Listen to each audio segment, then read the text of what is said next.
దానికి ముందు నిమిషానికి వ్యాపిస్తున్న ఈ వ్యాధిని అరికట్టాలి. ఆ తర్వాత వాడిని అంతం చేయాలి.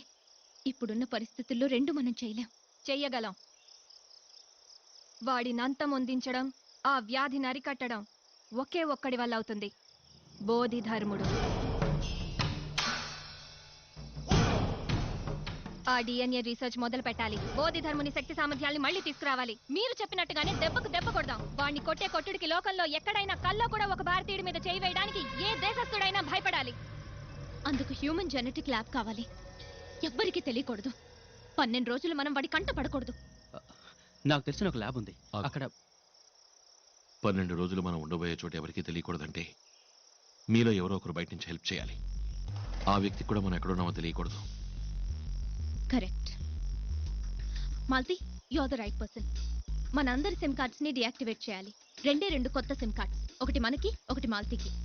మనకు అవసరమైన థింగ్స్ అన్ని మాలతి ద్వారానే వస్తాయి. కానీ మాలతికి మనం ఎక్కడున్నామో తెలీదు. ఎలాగో మీకు నేను చెప్తాను. మాలతి, నీ సెల్ ఫోన్ సిమ్ కార్డ్ ని తీసుకోండి. రేపు కొత్త సిమ్ కార్డ్ పంపుతాం.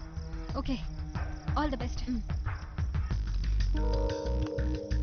ఇప్పుడు ఆ ల్యాబ్ ఎక్కడుందో చెప్పు. ఇది అడయార్ బ్రిడ్జ్, ఇది గాంధీ మండపం, ఇది క్యాన్సర్ ఇన్స్టిట్యూట్. వీటి మధ్యలో ఉన్నదే ఐఐటి క్యాంపస్. అశ్విన్ చెప్పిన చోటు ఇదే. ఈ ఐఐటి వెనక ఓ పెద్ద అడవి ఉంది. ఐఐటి మొత్తం 650 ఎకరాలు. ఇందులో 450 ఎకరాలు ఫారెస్ట్. సిటీలో ఇంత పెద్ద ఫారెస్ట్ ఉన్నట్టు ఎవరికీ తెలియదు. ఇది కాంపోజిట్స్ టెక్నాలజీ సెంటర్, ఇది మెషిన్ డైనమిక్స్ సెంటర్. దీనికి 4 కిలోమీటర్ల దూరంలో జెనెటిక్ ఇంజనీరింగ్ ల్యాబ్ ఉంది. ఈ ల్యాబ్కే మనం వెళ్ళబోయేది. 12 రోజుల్లోపు ఎవరైనా వస్తే? లేదు సార్, లక్కీలీ ఇప్పుడు సెమిస్టర్ హాలిడేస్ ఇచ్చారు. నెక్స్ట్ 18 డేస్ క్లోజ్ అయ్యే ఉంటుంది. లోపలంతా జర్మన్ ఎక్విప్మెంట్స్. మనకు మెడిసిన్స్, మూలికలు ఇంకేమైనా కావాలనుకుంటే బయట ఉన్న మాలతి ద్వారా తెప్పించుకోవచ్చు. ఓకే. అశ్విన్ ఎప్పుడు వస్తాడు? ల్యాబ్ కీ తీసుకుని మనకు కొత్త సిమ్ కార్డ్ కొని నైట్ 11 o'clock వచ్చేస్తాడు.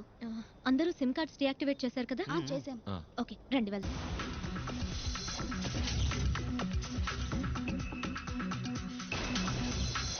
అంతుపట్టని విషవ్యాధులు వ్యాపించి ஆந்திரபிரதேசல ఇప్పటి వరకు 220 మంది బలయ్యారు.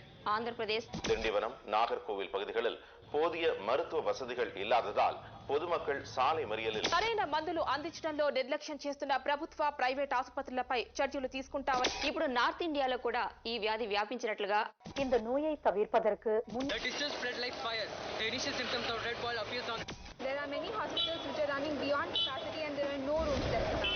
Many patients are மருத்துவம் அளிக்க தயங்கும் அரசு மற்றும் தனியார் மருத்துவமனைகள் மீது உரிய తెలంగాణ, ఆంధ్ర, రాయలసీమ ప్రాంతాల్లోని ఇండియా నుండి విదేశాలకు వెళ్లే ప్రయాణికులకు ప్రముఖ దేశాలకు వీసా ఇవ్వడానికి నిరాకరిస్తున్నారు. ఇండియాలో ఉన్న విష వ్యాధులకు తక్షణమే చర్యలు తీసుకుంటామని హామీ ఇచ్చింది. ఈ వ్యాధికి సంబంధించిన క్రిమిని గురించి సరైన నిర్ణయానికి రాలేక ఇంకా వారి పరిశోధన కొనసాగుతున్నట్టుగా తెలియజేసింది.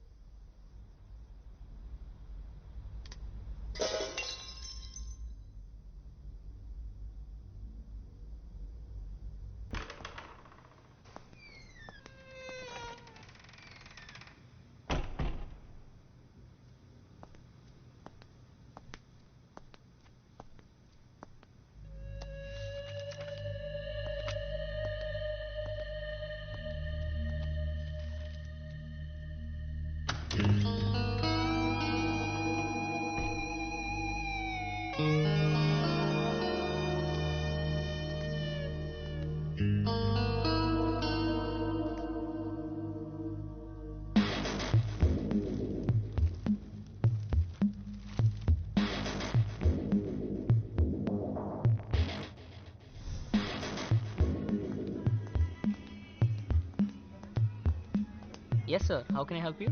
I want to know who made this purchase. Sir, but those details I cannot.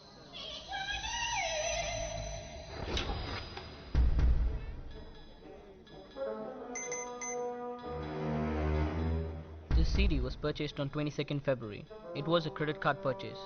The cardholder name was Imran Shahil and it was an HDFC Bank credit card. The name is Imran Shahil. Tell me about his most recent purchases.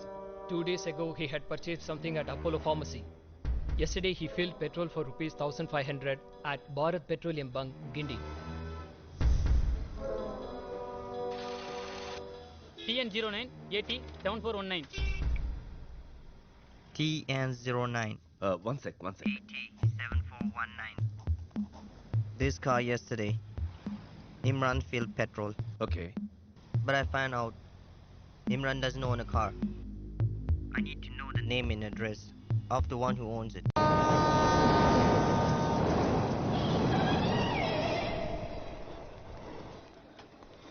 You got it. They are not 5 in total. They are 6. A girl is helping them from outside. Her name is Malati. She is Subha's school friend. She is in 3rd year civil engineering. And this is her address. Get hold of Malati. You'll find the others. Once you know where they are, don't leave Malati. Kill her. That's exactly what I'm gonna do. And don't spare anyone, else you will be in trouble. Kill everyone. Yes.